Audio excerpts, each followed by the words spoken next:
shoutout sa mga ka-tradesman natin. Kumusta kayo? So ngayong araw ay pupunta ako sa Lipa. Dito lang sa Lipa Royal Subdivision. Dahil nga ako ay tinawagan ng aking kaibigan na si Paring Rimar Oliveros. Shoutout, Happy New Year. At dahil kailangan ni Sir Arnel Di Castro dito sa kanyang project sa Dira Construction, shout out. At syempre all goods electrical na naman ang ating gagawin. So magkakabit lang ako rito ng mga ilang switch, outlet, ilaw. At dahil ito ay minamadali lang matapos, so let's go! Nice!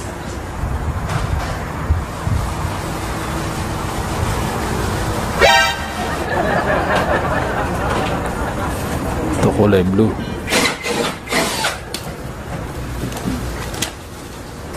So dito kami maglalagay ng ilaw, LED strip ito. At binabaklas na ni Parang Rimar yung mga PVC wall dahil nga nalagyan na ito. So nagbago ang plano at pinalagyan ng LED strip. So kailangan yan putol-putol ang design ng ilaw, so hindi siya magkakadugtong. So ginawa namin ng paraan at in-alternate namin tigwa 1 meter.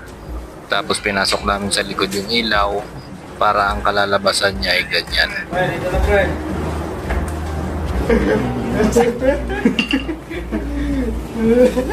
Ang mga kupal, mga... Tapos yung baba natin to. Ang saya. Oo. At syempre hindi mawawala yung kulitan. Kasama talaga yan sa trabaho. Pampaalis ng pagod. Para lahat happy lang. All goods. Tapos na kami rito at yan ang gusto ni owner. All goods at may pupuntahan pa kami ng isang site para magkabitan ng ilaw.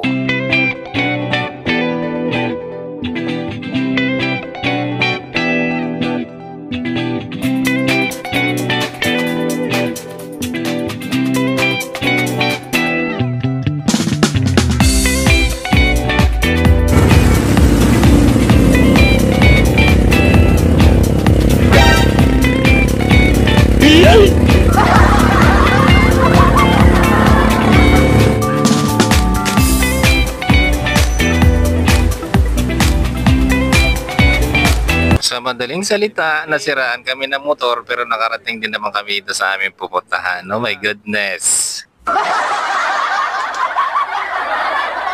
Madaling salita, inikot ko muna itong area.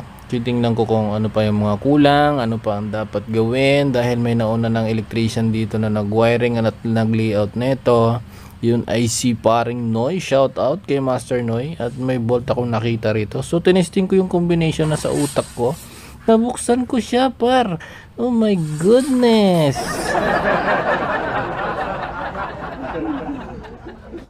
Nahawa na ako ng salita ni Boy Kubos Oh my goodness. Shout out Boy Kubos, ang pinakamalupit at pinakamagaling na electrical international. So therefore I conclude na meron pa talagang mga kulang dito at mga humaran na nakalawit pa, hindi pa nakapasok sa loob ng panel at may wawawiringan pa rito sa likod sa may bandang CR, dalawang CR ito. So magli-layout pa ako rito, magbabaklas ng mga existing na wire at mga serkito dahil nga ito ay lumang bangko at pinapalitan ng lahat ng wiring. Papalitan lahat ng switch, electrical devices. Syempre kasama na rin ang panel board at medyo madugo itong gagawin dahil nga merong mga ginagamit pa rito na mga equipment at kailangan natin pag-isipan kung paano natin diskartihan para mapalitan natin ang panel board na hindi maapektuhan ang mga mahalagang equipment na ginagamit sa baba ng bangko. Ba't hindi nakapasok to? Butarin ko na lang.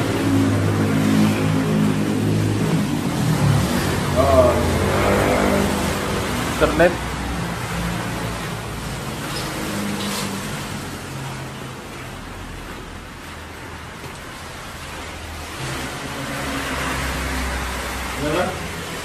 Yan? Oo. At dahil nandito na ang ilaw, so kailangan na namin ikabit ito ni Parang Rimar. Siyempre, pupuntahan ko muna yung panel board at titingnan ko kung baka ito ay naka-on at baka tayo ay makuryente sa pagkabit natin ng ilaw. So ganun ang dapat natin gagawin. At inverter check muna ang serkito, baka may power para iwas disgrasya. Ang ibig sabihin nun, safety first. So medyo may kalumana talaga ito at kaya pinapalitan talaga ito. At binanatan na kaagad ni paring Rimar para may kabit na namin ng ilaw kasi gusto niya matapos na rin kaagad para makauwi na daw siya. Saan ka ba uwi pre? Ba't nagmamadali ka? Sa Marinduque.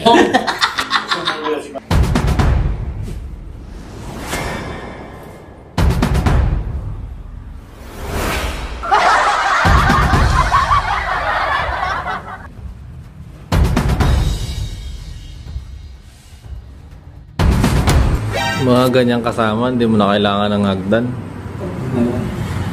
Height pa lang, hagdan na. Oh? Kawayan na. Tingnan mo. Kailangan mo pa ba ng hagdan dyan? Ginawa mo kawayan. Oh my goodness. Malupit. Ano height pa pre? 5'7". Ah, napakalupit.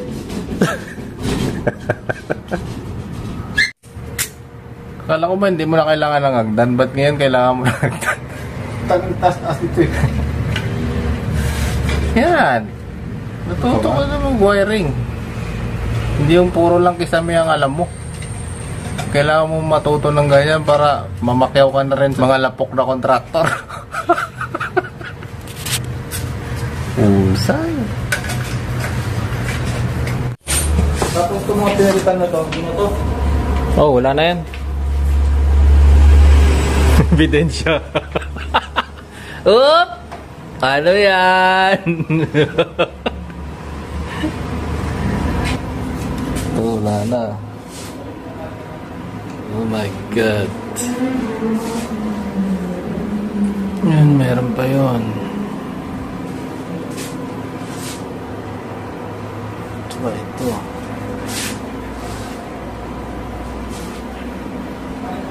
May power pa yun.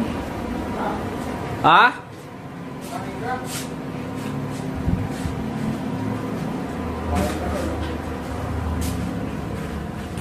Kumain na ako eh.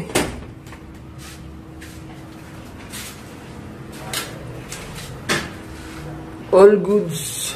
Ano lang. Saka ito ay babaguhin. Palit panel. Tracing. Oh my God. All goods na dito. Dito all goods na rin to. Saka dito sa kabila. Ito ko lang pala sa ilaw. All goods. Aircon na lang kulang at mga siyo.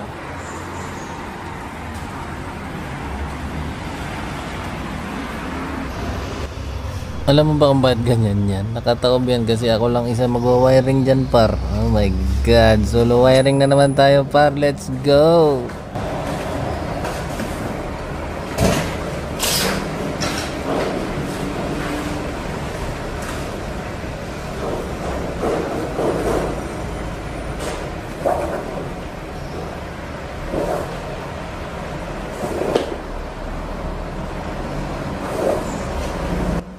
Galawang lapok lang yan par. Hindi na natin pwede gayahin si Boy Kubus kasi galawang international yan par.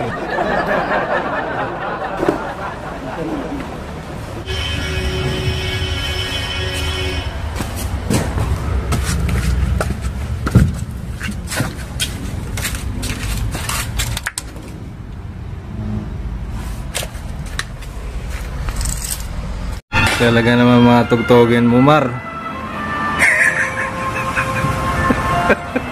Napapanahon mar. Can